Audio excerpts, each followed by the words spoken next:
Indonesia itu dasarnya apa? Dasar hukumnya apa? Legal standingnya apa? Wilayahnya yang mana? Bangsanya yang mana? Ini mesti jangan belajar yang salah dibenarkan. Wilayahnya nggak ada, itu semua wilayah bangsa Aceh, bangsa Maluku, bangsa Papua, bangsa Jawa, bangsa Sunda. Jawa juga punya rajanya, punya kedaulatannya, punya daerahnya, punya peradabannya. Jawa sendiri itu tertindas di hari ini.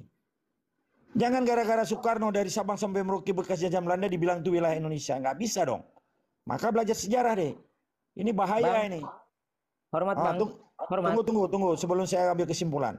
Maluku Oh itu iya. berdiri sendiri, dia tegak setelah Belanda melepaskan RIS kepada Sultan Syaril. Itu Maluku dinyatakan 25 April 1950 oleh Mr. Somokil itu menjadi Republik Maluku Selatan deh. Akhirnya Soekarno membunuh dia. Nggak tahu di mana dibunuh, di Pulau Seribu itu. Maka baca sejarah baik-baik. Kenapa tahun 50? Hari ini 74 tahun kemarin. 24 April kemarin 2024, 74 tahun udah merdeka Maluku itu. Kenapa hari ini tidak jadi merdeka dan masih gambang itu? Karena masih diduduki oleh Indonesia dengan TNI-nya, dengan Polri-nya. Begitu juga Papua 63 tahun sudah merdeka mereka dari 1 Desember 1961. Aceh sudah berdiri tegak dia dari dulu, dicaplok 78 tahun 17 Agustus 1945 katanya. Padahal nggak ada sangkut paut dengan Aceh. Aceh cuma mau bantu Indonesia. Jangan disebut Aceh juga daerah modal. Ini banyak orang Aceh nggak ngerti sejarah. Akhirnya orang Aceh terhipnotis dengan kata-kata daerah modal, terhipnotis dengan sumbangan pesawatnya, emasnya. Itu tidak bisa.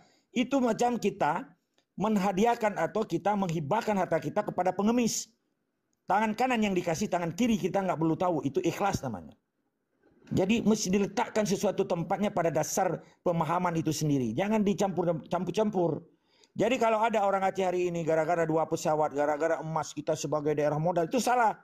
Itu mengkaitkan Aceh dengan Indonesia. Nggak ada. Itu Indonesia negara baru deh. Lahirnya Indonesia setelah Perang Dunia Kedua. Dihibom Hiroshima Nagasaki tanggal 14, 15, 16 dibentuk BPUPKI, Badan Persiapan Kemerdekaan Indonesia yang ketuai oleh Soekarno.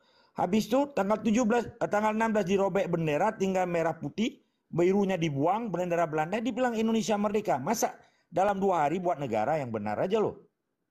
Nah, ini mesti dijelaskan kenapa ini jadi kacau semuanya. Dan kenapa jadi, karena Indonesia dipegang dengan senjata. Siapa yang melawan ditembak, siapa yang melawan dituduh makar. Padahal yang disebut makar itu mendirikan negara dalam negara. Yang jelas Indonesia mendirikan negara di dalam negara Aceh. Indonesia mendirikan negara di dalam negara Maluku. Indonesia mendirikan negara di dalam negara Papua. Apa yang terjadi di Timor Leste sudah lurus kan? Hari ini tidak ada pembunuhan lagi deh. Demikian dulu. Terima kasih.